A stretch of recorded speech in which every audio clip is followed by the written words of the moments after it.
Bhavatu Sahanau Bhunaktu Sahaviryam Karavavahai Tejasvinavaditamastu ma Vidvishavahai. Om Shanti Shanti Shanti.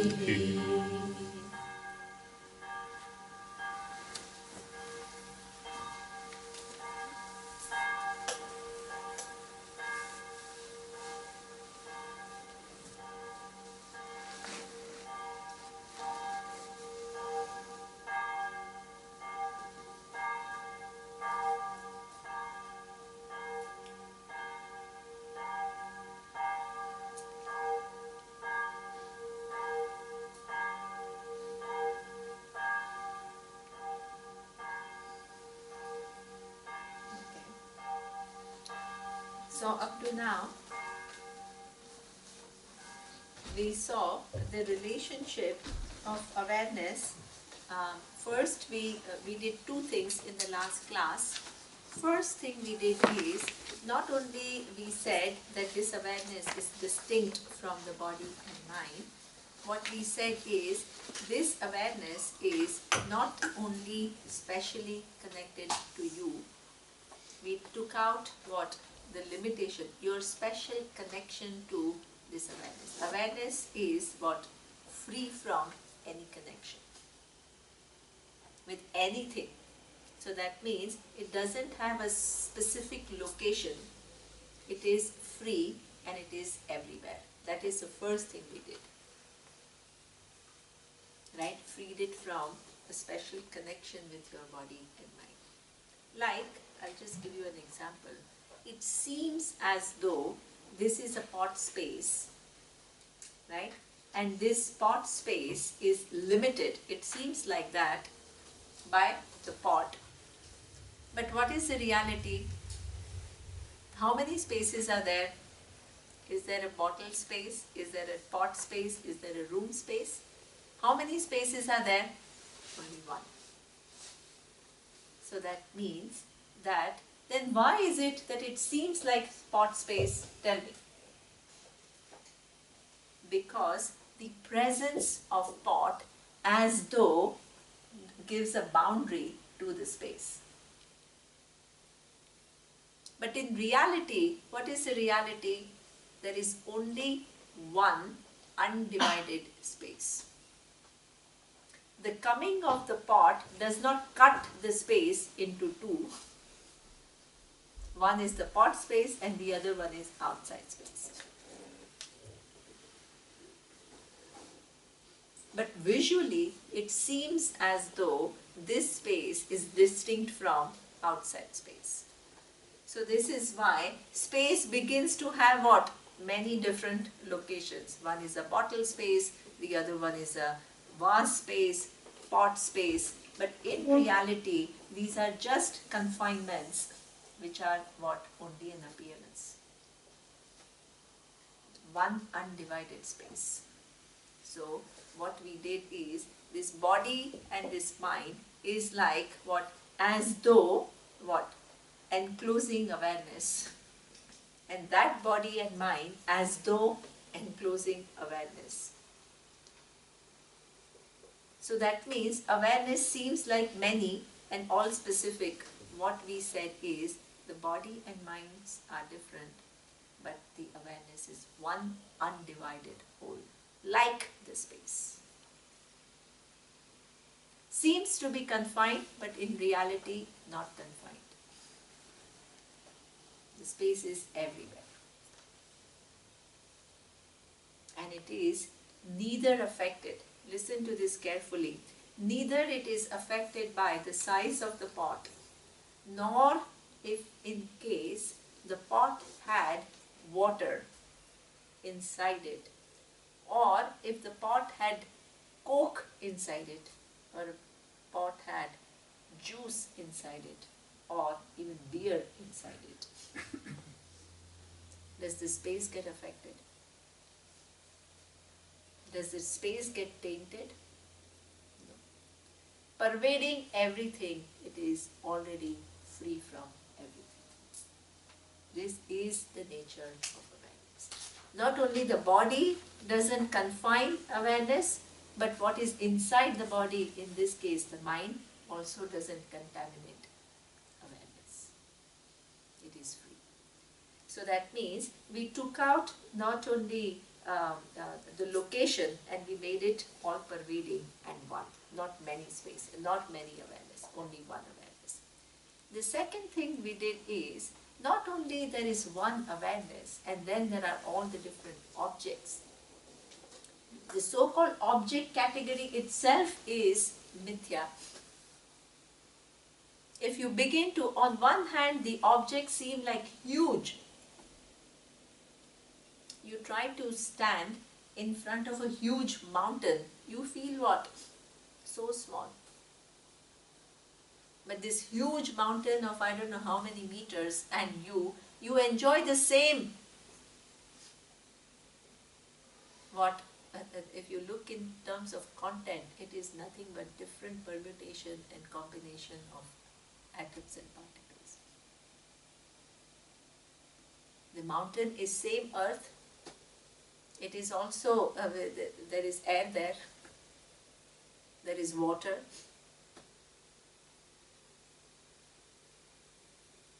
And you in your body also is the same 5 elements, but combined differently. So therefore, this whole object category we reduce into 5 elements, and those 5 elements again we reduce to atoms. And the atoms again to particles. And then we say it goes on and on and on. And ultimately it just resolves in concept. Why? Because there is nothing concrete and there is nothing final. Then we said, okay, so the object category is all reduced to concept, and then, but only one thing remains, and that is what? Awareness. So therefore, what is the relationship between the concept and awareness? I.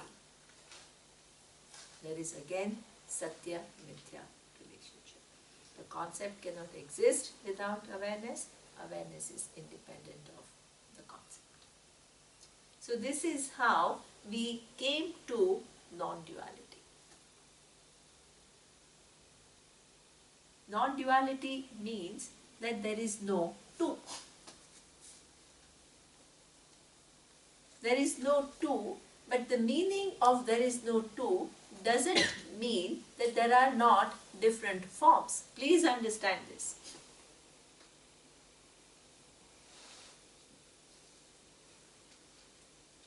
There are thousands of forms, millions of forms.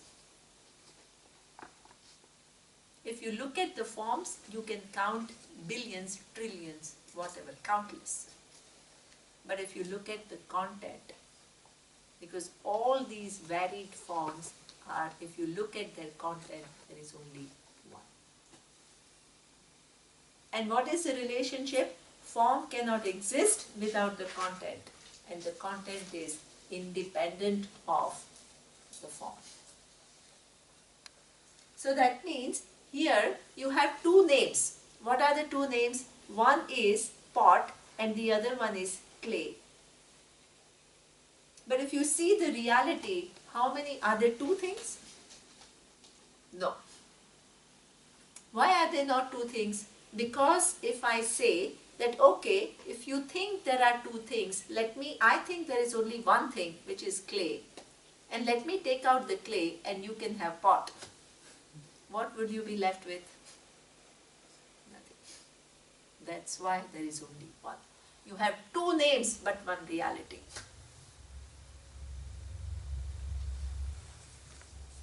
You can have million names but one reality. If the relationship is Satya Mithya.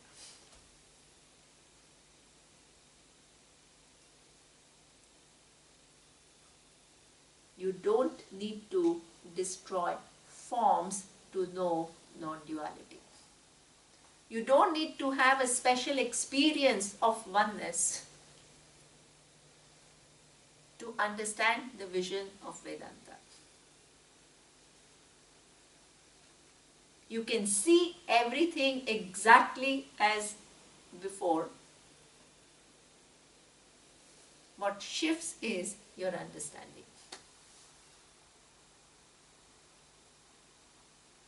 The minute you shift your understanding to the final independent reality, the forms become matter of celebration. They don't pose a problem. You don't need to stay away from the forms. You don't need to destroy forms.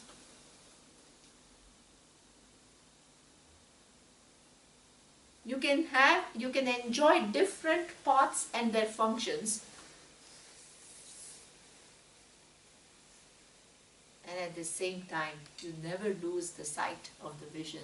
All that is here is clear. This is Vedanta. Everything else other than that is Devanta. Devanta means our own understanding of Vedanta.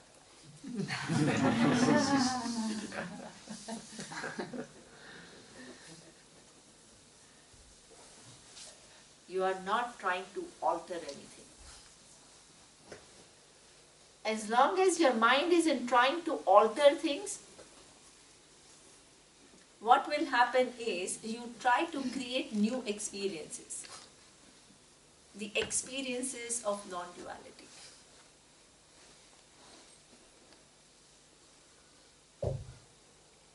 And until that is your orientation, you will keep going. Because, understand, the experience of non-duality, all of us have in plenty. What is that experience of non-duality that all of us have in plenty? All of us go to sleep, and there is a deep sleep where the subject-object difference disappears for us.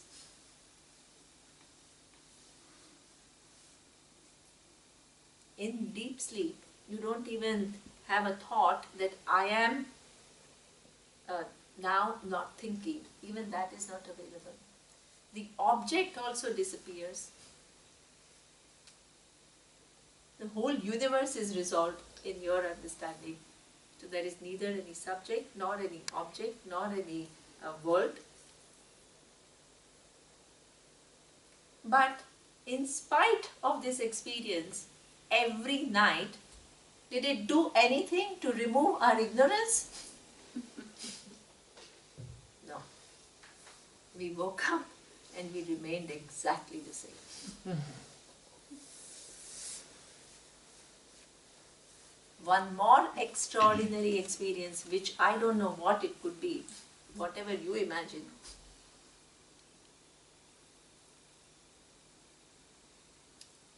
Cannot shake this fact, and that is this relationship between Atma and Ananda. Atma is independently existing. Everything else which is not Atma has a dependent reality. And dependent reality by definition means it cannot exist without the reality.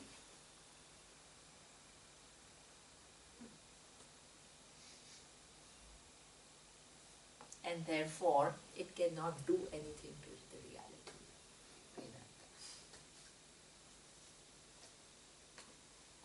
Now, time and space.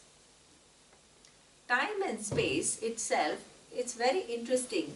For the longest time, see, science, even though it cannot get to where Vedanta is, because science is based on perception, and perception is always about objects. And Vedanta's subject is, what is the subject matter of Vedanta? The nature of I, which by definition you cannot objectify. So that's why you can't put science and Vedanta in the same category, because the domain is different.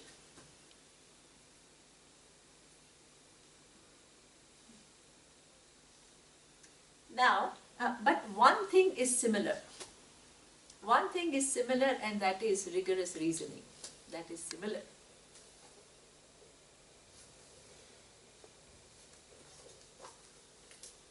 So therefore, the discoveries of science, they help Vedanta. Uh, they don't contradict what Vedanta is saying. Even though they cannot arrive at what Vedanta says, they don't contradict what Vedanta says.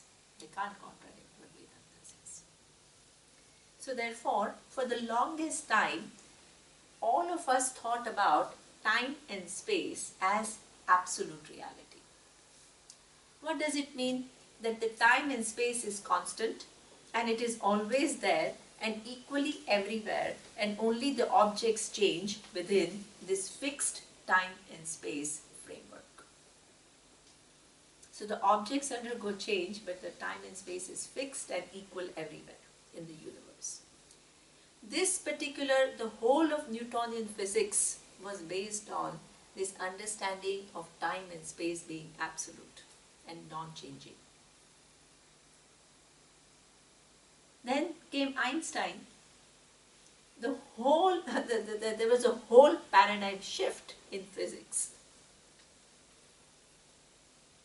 The time and space, which was considered to be absolute for the longest time by humanity, it was almost like somebody contradicting the fact that the earth is not flat but a globe. That was such a big change. Here it was the same. His theory of relativity showed the fact that time and space itself is relative and not absolute. What does it mean? It means that the time does not behave exactly the same on earth as when you go outside. It's relative. Relative to what? Relative to the speed with which you are traveling. Because the earth is moving and everything else is moving, and the speed determines the unit of time. So there were some experiments, simple experiments, simulations. So there was this very famous simulation of two twins born on earth at the same time, because they are twins. Now, one goes on outer space travel and the other one stays on earth. If the time was absolute, means it behaved exactly the same whichever corner of the universe, what would happen?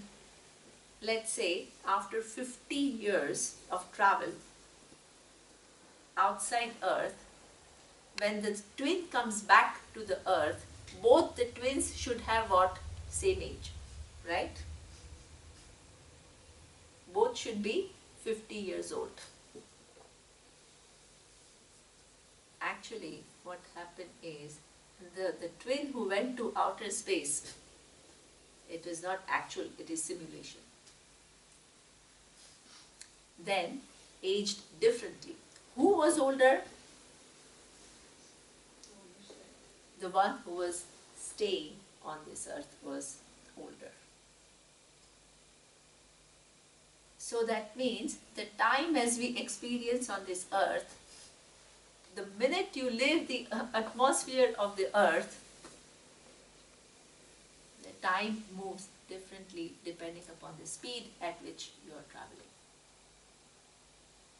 So that means there is no fixed time. It all depends. And even on this earth, it is the same. The principle remains same. So that means if you are traveling by a fast train, the time, the unit of time is what? Reducing or increasing? Reducing. But it is so infinitesimally small that you don't realize it. But when you go outside the atmosphere, it becomes very evident. So that means this time itself, there is no such thing called a fixed time, even the present.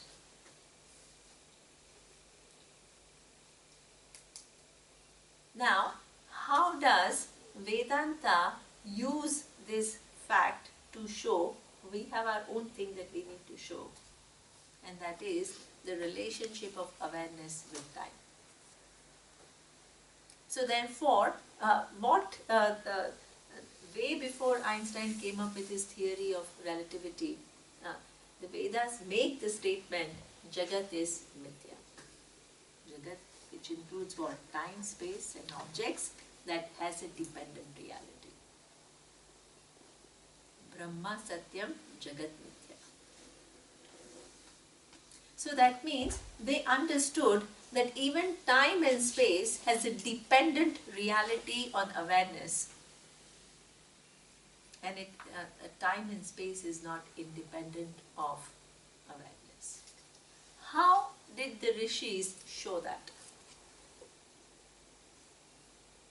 By a very simple method. And that method Anna knows, because in the break she told me, I know what you're going to do. So she knows it.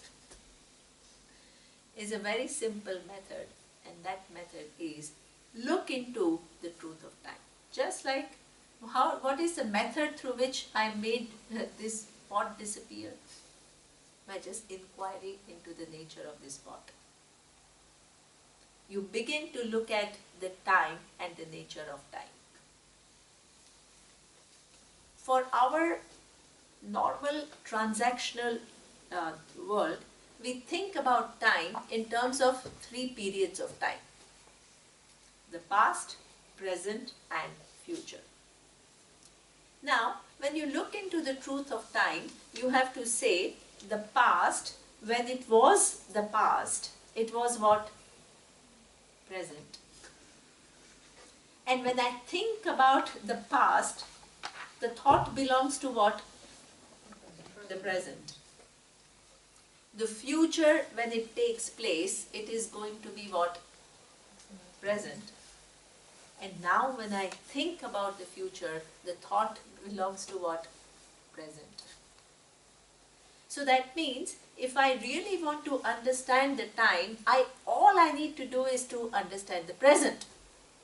Then I understand the time. But it gets a little tricky, because when I look into the present, I find units within units. 1 hour. It is 12 o'clock, 12:30 already. Oh my God. Okay. So that means time seems to fly here. For me at least. Because I have to cover all these chapters for you, right? So that means the time itself is 1 hour. That 1 hour itself is what? Nothing but sum of 60 minutes.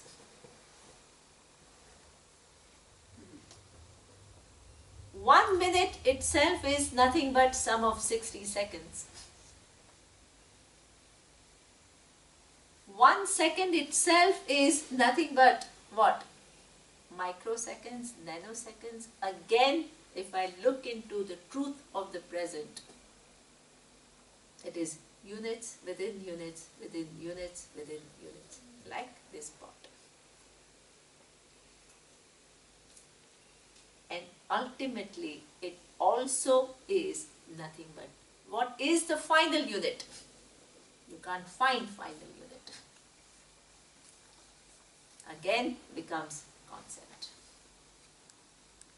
Just as object reduced to concept, and only one thing remained, which is awareness, the nature of I. When I look into the time, same relationship, time itself, units within units within units within units, concept. And that concept cannot exist without awareness. Then what about space? The space also is the same relationship. Generally, how we think about space is all of us occupy one point in space. I occupy this point in space, he occupies that point in space, you occupy that point in space. Now, we have to think about the distance which separates us in space. And if I ask what is the distance between me and her, what would you say? Approximately, let's say 1 meter, no, 2 meters, 3 meters? Okay, 3 meters. So now 3 meters is what? 1 meter plus 1 meter plus 1 meter. So 1 meter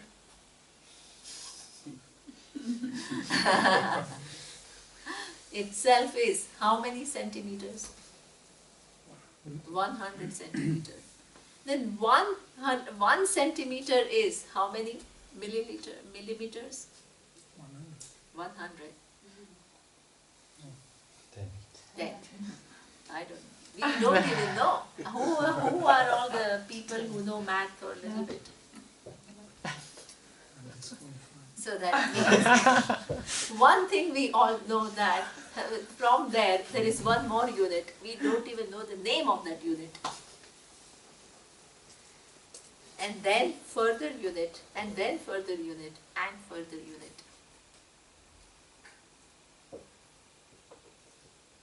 That also is reduced to infinity. You can't find a final thing. So therefore, even this space reduces to a concept. So not only the objects resolve as concept, time and space in which the objects exist, they also, when I look into their truth, they resolve in concept. And the relation, only one thing remains, which doesn't get reduced, upon which everything that gets reduced depends upon. And that is what? Awareness. So that means awareness is not an object in time and space, it is the truth of time and space. It is the truth of time, space and objects. This is your true nature. If you give up your ignorance and your connection with this little body and mind, which is a kind of a result of a mix-up, and if you begin to see yourself in true light, what will you discover? What is the nature of Atma? It is one without a second. Non-duality. There is no second thing in this universe. Time, space and objects come from Atma, are sustained by the Atma, go back to the Atma. And Atma remains non-changing. I understood what you said about time, but about space I didn't understand. If you say, for example, it's 3 meters and you put it in centimeters, then it's 300 centimeters or 30,000 millimeters or something like it. Yes, but the units go on reducing. But still there is a distance. Sorry? Still there is a distance. Yeah, still there is a distance. Which is not in the time, it's not a distance. This I can understand, but the other thing I cannot understand. Yeah. See, the thing is that if you really think that there is a real distance, then what happens is, see, you have to see the mithyatvam of the whole thing. First, the units themselves go on dividing further and further and further and further. Second thing is, if you look at the same distance in terms of number of points that are there between two finite objects with a finite distance, how many points are there? Infinite. This is mathematics. So that means, how can a finite distance, right, be constituting of infinite points? It makes you understand the relativity of this space. Can I try differently? Yeah. Yeah. So see, what we are saying, see, time, you understood that there is one thing which is time. Yeah. It is empirical. Okay? When you came at 10 o'clock this morning, we all agreed about time, and it has certain reality. Right? And we agreed upon that. Like the pot also has an empirical reality, time has an empirical reality, Yeah. and space also has an empirical reality, right? And I can measure, apprehend somehow the space between us two by measuring it. We are not denying that there is no space or there is no time, we accept that. Now, like we don't deny that there is a pot. But when we inquire into the reality of them, time, you have understood that, oh, what is the present? Oh, present millennium, present century, present day, present hour, present second, present nanosecond. Where is the present? What is the present which has an empirical reality? What is it made of? Okay? This is what we are trying to see. And we say it goes into a concept. So in the same manner, distance is the same. What is this distance? We are speaking about the distance. Yeah, we can measure it, and it's very useful. No doubt. But in terms of reality, does it have an absolute reality or an independent reality? It doesn't have. What is the building block of distance? Is there a minimum unit which constitutes space? Right? This is what, and when you look into that, you say, where is the distance? There is a distance, but when I look into it, I don't find a distance. This is what is called mithya. There is a pot, but when I look into it, I don't see a physical object which is called pot, really speaking. What is the truth of pot? Where is it? Atoms, particle, concept, and then it disappears. So, see, this is the idea. We are not proving here that it's a matter of unit.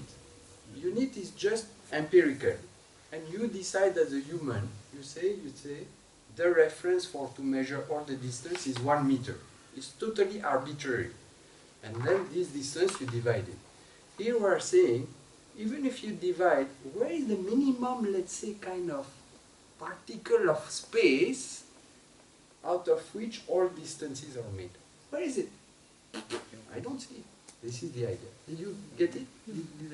Better? Not really. For me, Yes. for me, I would say there is no time. There is only some.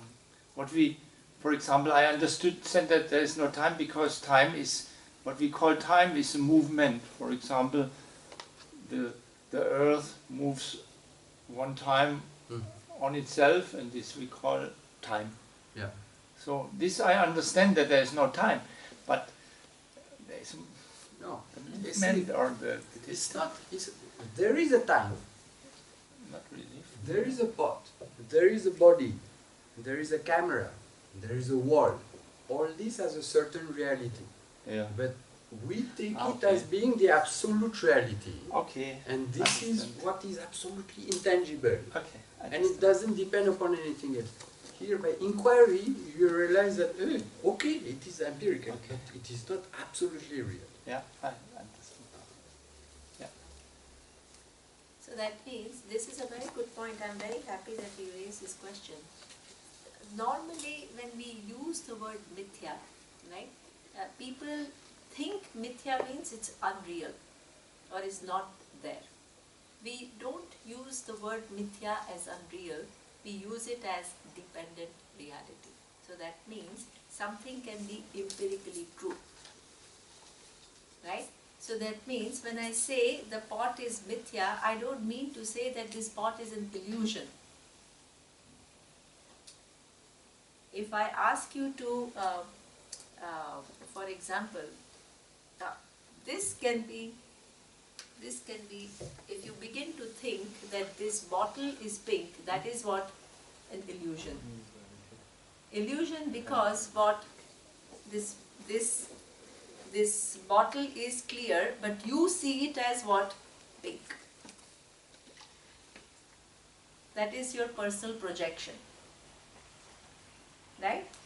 But when I say this bottle, not this bottle, this pot is mithya. Is this bottle like you see it? Somehow there is only clay, but you see the pot, is it? No. No. The pot is there. So this is why we divide mithya in two parts. If you want to understand Vedanta correctly, you have to be very clear about two different types of mithya. Otherwise, what will happen is, you will start dismissing the world as unreal. And that is going to create a huge relational problem with the world.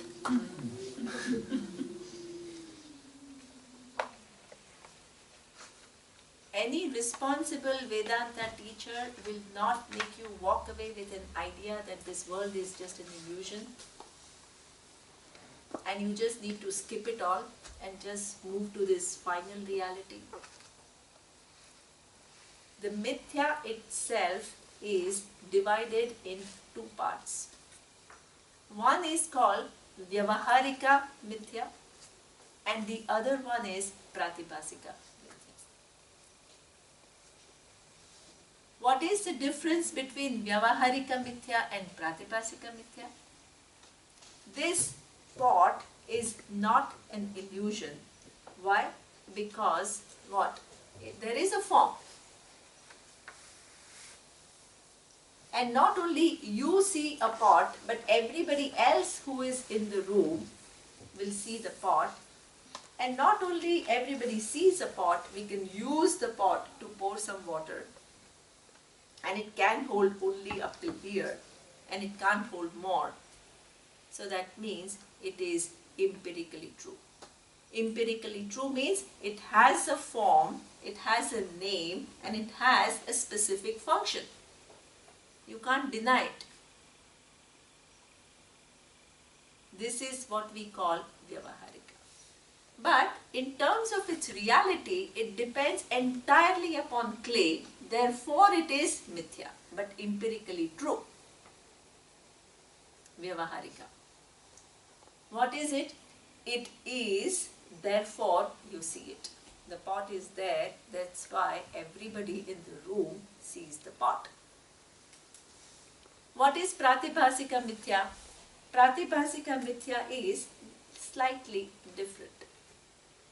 Imagine if you are in the forest and it is getting dark, and I don't know in Germany if you have snakes or not, but in India we do. And imagine things are little dark and you're in the wood and you see one little long object of brown color. And you think what? Snake. And you think that it is snake. And not only you think that it is snake, then it has a result, which is what? You can begin to run away, you can have heart palpitation, you can be overcome by fear. But the snake that you see is also a mithya. Please understand this. Why is it a mithya? Because the definition of mithya is what? That which depends upon something else for its existence. So the snake that you see also depends upon what for its existence? Rope. If there was no rope, you would not see the snake. If there was a log of wood, which was too big in size, would you mistake it for snake? No. So that means you see a snake, but what is the empirical reality? That is your subjective reality, that is your projection. Thank you. That is your projection. But what is actually there is what? Rope. So that means, in this example, please understand, the rope enjoys which order of reality? Empirically true. But the snake that you see enjoys what order of reality? It is your projection. So that means both are mithya, but they have different order of reality. One is empirically true and the other one is entirely your projection. So that means when Vedanta says the world is mithya, the world is not entirely your projection. It is there. The time, space, objects, bodies, trees, mountains, fish, all, everything, sun, moon, stars, time, space, all is empirically true.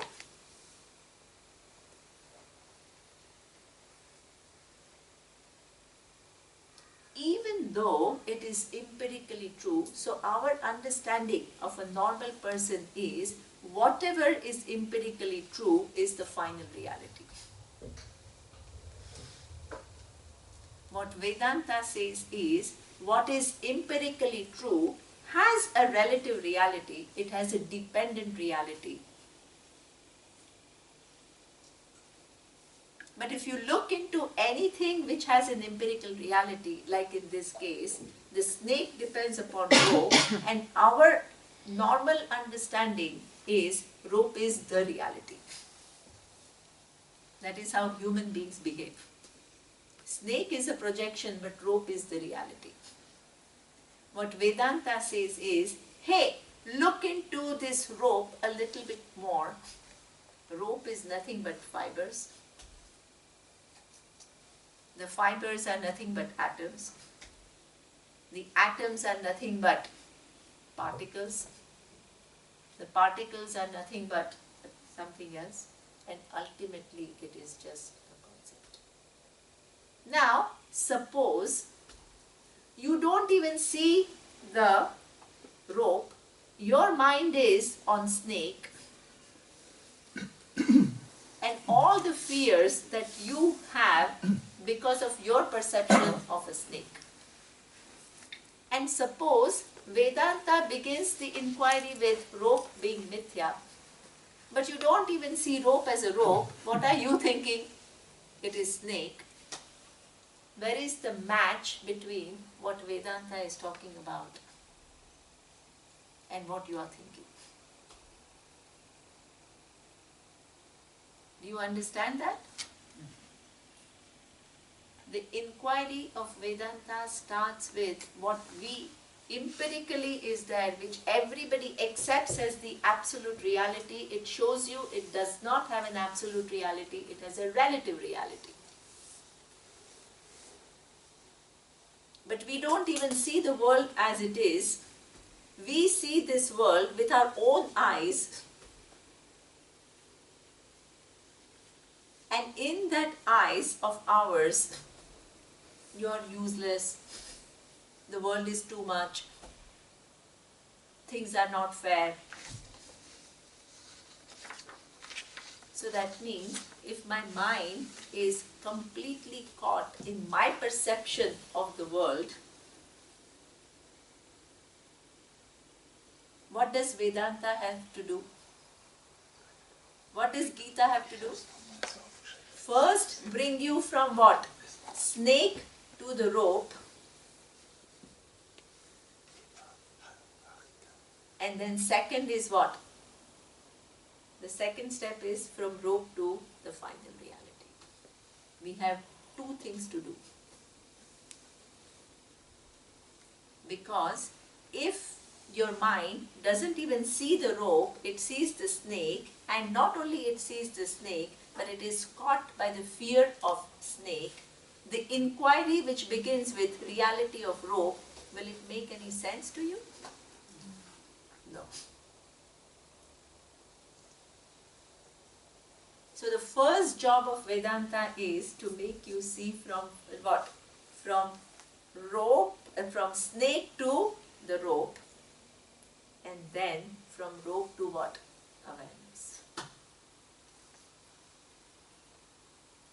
If you try to skip this step, and just from the snake and fears, you say everything is awareness, you will be hanging up in the air with some concept of awareness. Trying to escape your fears, your projections and all that without first coming to the reality. Reality is, the inquiry into reality means you have to be clear all the way. We all live with confusion of reality. What is vyavaharika, what is empirically true, seems like absolute reality to us. But what is our own projection also seems like absolute reality to us. So that means when we live in the world, what happens is our whole mind is all over the place. And everybody else lives with the same confusion, and then what happens is interactions become difficult. The participation becomes difficult. So therefore, this non-confusing between three orders of reality. Mithya is divided into pratibhasika and vyavaharika, but both have a dependent reality, and there is only one independent reality, which is called paramarthika, and that is your true nature. Satyam, Jnanam, Anantam. So we are not trying to negate the empiricality of this universe. That's why learning to live in this universe is a very important first step to Vedanta. You can't skip that step. So the work is when I got fear Yes. for anything, for Yes. something, Yeah. I have to clear up my mind and look about it in detail, and then the fear goes and all the emotion go, and my mind will be clearer. Super. So that means one of the most misused thing about Vedanta is when you have, for example, fear. You try to tell yourself fear happens only in the mind and mind is mithya, so and I'm awareness and I'm free from the fear. And you try to skip that step, the very important step which you just mentioned. And that is to look into that fear and then resolve it relatively. Because only when you resolve it relatively, then your mind has a quality where it can begin to understand what Vedanta is saying. Otherwise, imagine the mind which is caught with fear, how will it understand I am the whole? Not possible. Two things cannot coexist.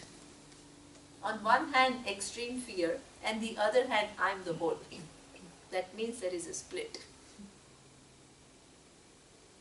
So there is still continuous, like a sadhana for the mind. Very good. Right? So there's And no this is free pass. exactly what Lord Krishna was telling Arjuna.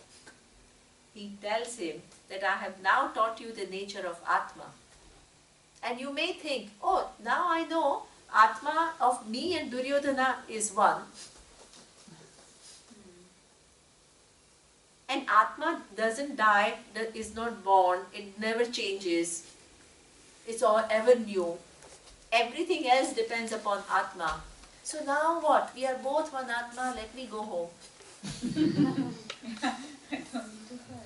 Don't need to do anything.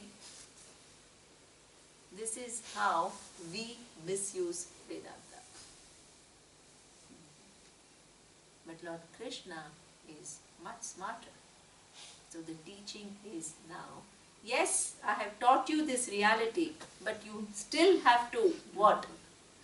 You still have to make the second decision. What is the second problem of Arjuna? What?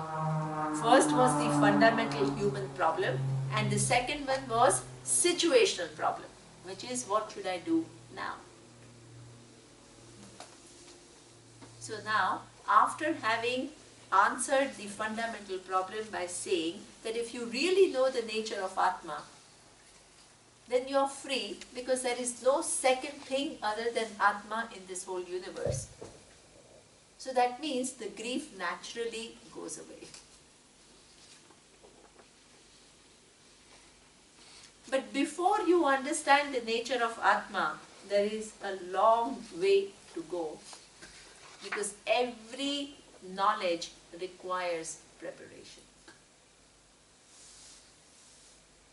As I told you, if your mind is fraught with fear of snake, where is it going to be available to inquire into the nature of rope?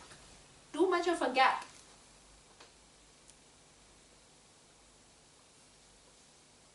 So that means you first need to bring it to the empirical reality, rope. Then the inquiry helps. So therefore, the whole life has to become what? The grief that Arjuna was feeling was a result of his vision of the world, which was not exactly in keeping with what the world is. So now, in his decision making, Lord Krishna says is, I have taught you what is the nature of Atma. Now I am going to teach you what is the second question. What is the second question? What should I do now in this situation?